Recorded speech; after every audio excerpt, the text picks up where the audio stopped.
इंसाफ कराएंगे। सीमांचल की सरजमीन पर बसने वालों से पिछले 60 साल से इंसाफ नहीं हुआ। वो न सिर्फ बिहार बल्कि पूरे भारत का सबसे पिछड़ा इलाका है। इसीलिए सीमांचल से इंसाफ की लड़ाई ये जारी रहेगी और जो हमको सीमांचल की जनता ने हमारे उम्मीदवारों को वहां पर विधायक बना है, इंशाअल्लाह ताला हम उनके भरोसे पर पूरा उतरने की कोशिश करेंगे। जो वहाँ के मसाइल हैं, जो वहाँ का बैकवर्डनेस है, जो वहाँ पर बाढ़ आने के बाद जो जमीन कटती है, वहाँ पर स्कूल डिग्री कॉलेजेस नहीं है, अस्पताल नहीं है, ये सब चीजें हैं जिस पर हमको हमारे पूरे विधायक मिलकर इस पर पूरी कोशिश करेंगे और जो भरोसा और एतमाद हम पर किया गया है, हम इंशाअल्लाह ताला उसकी पूरी मेहनत करेंगे और जो हमने आवाम से वादे किए थे उसको पूरा करने की हम पूरी कोशिश करेंगे। मैं फिर से बिहार प्रदेश की जनता का शुक्रिया अदा करता हूं। आपने हमको अपनी मोहब्बतों से, अपने आशीर्वाद से, अपने वोटों से नवाजा है। हम 21 कैंडिडेट खड़ा किए थे और उसमें से 5 कामयाब हुए हैं। जहां पर हमको कामयाबी नहीं मिली, हम वादा कर रहे हैं कि हम फिर से वहां पर जाएंगे।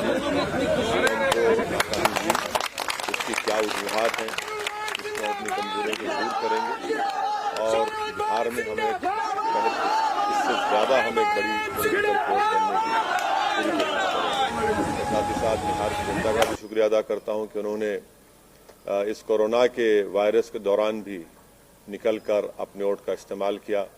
ये बड़ा ही उनका बेबाकी का काम था और बड़ा ही बहादुरी से उन्होंने निकलकर भारत की जमहूरियत को, बिहार के जमहूरियत को इलेक्शन में हिस्सा लिया। मैं उनका भी शुक्रिया अदा करता हूँ।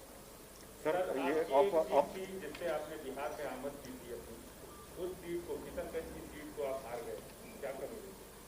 मैंने जैसा कहा अभी कि यकीनन कोई ना कोई कमजोरी होगी, खामी होगी, जिसकी वजह से हमने वहाँ की आवाम का एतमाद हासिल नहीं कर सके।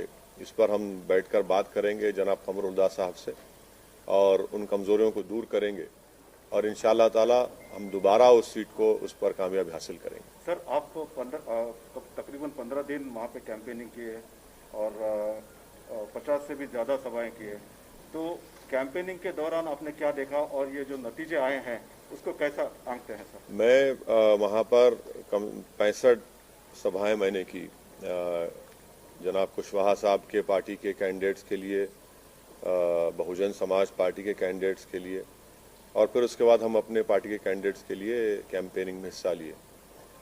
तो हमारा तो मकसद ये था कि हम कुशवाहा साहब को अपना चीफ मिनिस्टर कैंडिडेट बनाकर पेश किए थे। हम तो इस डेमोक्रेटिक सेकुलर फ्रंट के लिए हम मेहनत कर रहे थे। अब तक जो नतीजे आए वो हमारी क्या बोलना चाहिए, हमारी ख्वाहिश के बरक्स हैं, उसका अपोजिट है। अब जो नतीजा है, जो भी है, अब तक जितना आया, अभी काउंटिंग चल रही है, ये तो बिहार की जनता का फैसला है और जमहूरियत में आवाम का फैसला जो होता है वो नतीजा वही निकलता है। तो अब मैं कौन होता हूँ जब इतने बड़े बड़े सेफोलॉजिस्ट उनके प्रेडिक्शंस गलत निकले। तो असदुद्दीन ओवैसी तो ट्विंकल ट्विंकल लिटिल स्टार है, तो हम तो अपना जो काम करना था हम किए। अब देखिए फाइनल नतीजा जब आता है जब ही कुछ बताया जा सकता है। तो फाइनल नतीजा अगर जरूरत पड़ी तो क्या आरजेडी के साथ जाएंगे सर? देखिए प्रसाद साहब, हमारी लड़ाई जो है सीमांचल के इंसाफ की लड़ाई रही है और मैंने अभी शुरुआत में ये कहा कि सीमांचल न सिर्फ बिहार बल्कि भारत का सबसे बैकवर्ड एरिया है और जितनी पार्टीज को उनको सत्ता मिली, इख्तदार मिला, उन्होंने सीमांचल से इंसाफ नहीं किया। मिसाल के तौर पर जितने एजुकेशन इंस्टीट्यूट्स हैं वो या तो पटना, नालंदा या फिर दरभंगा के अतराफ में बनाए गए। एम्स लाया गया तो सीमांचल को उससे महरूम कर दिया गया। एक गवर्नमेंट का अस्पताल सीमांचल में नहीं है। हर साल बाढ़ की वजह से हजारों एकड़ जमीन कट जाती है, फसल बर्बाद हो जाती है और फसल का उनको मुआवजा जो 3 डिसमिल जमीन मिलना या उसका मुआवजा मिलना वो नहीं मिलता।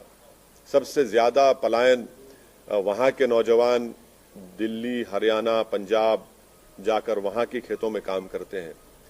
तो इसलिए हमारे लिए सीमांचल का डेवलपमेंट और मैंने आपको याद दिलाना चाहता हूं कि बहैसियते मेंबर ऑफ पार्लियामेंट मैंने एक प्राइवेट मेंबर्स बिल भी पार्लियामेंट में दिया था कि आर्टिकल 371 के तहत एक रीजनल डेवलपमेंट काउंसिल बनाया जाए, जिस तरह हैदराबाद कर्नाटक रीजन में बनाया गया था, क्योंकि जब तक वो बनता नहीं उस इलाके से इंसाफ नहीं होगा। तो सीमांचल के इंसाफ की लड़ाई हमारे लिए बहुत अजीज है, बहुत करीब है और हम उस लड़ाई को जारी रखेंगे।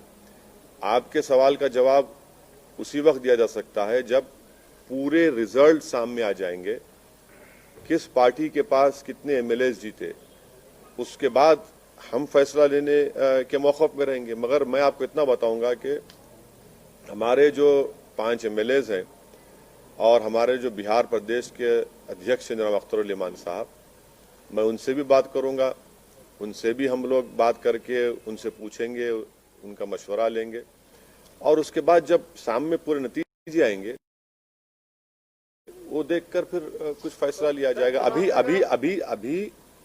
अभी इस पर मैं कैसे बताऊंगा? अब देखिए, इफ्स एंड बट्स में मत बात करिए, जब पूरा नतीजा सामने आ जाएगा। अभी भी काउंटिंग चल रही है, अभी 60-70 लाख वोट अभी काउंटिंग होना बाकी है। तो हर पार्टी के पास कितने एमएलएस हैं, कौन वो मैजिक नंबर 122 को पार करता है, वो देखना पड़ेगा। इकरार भी नहीं है, इनकार भी नहीं है कि सीमांचल के डेवलपमेंट को लेकर अगर कोई धड़ा कॉमन मिनिमम प्रोग्राम के साथ सीमांचल के डेवलपमेंट को लेकर आपके सामने आता है तो क्या आप उसका समर्थन करेंगे? पहले तो रिजल्ट तो आने दीजिए ना। देखिए, पहले तो रिजल्ट, पूरा फाइनल रिजल्ट आने दीजिए।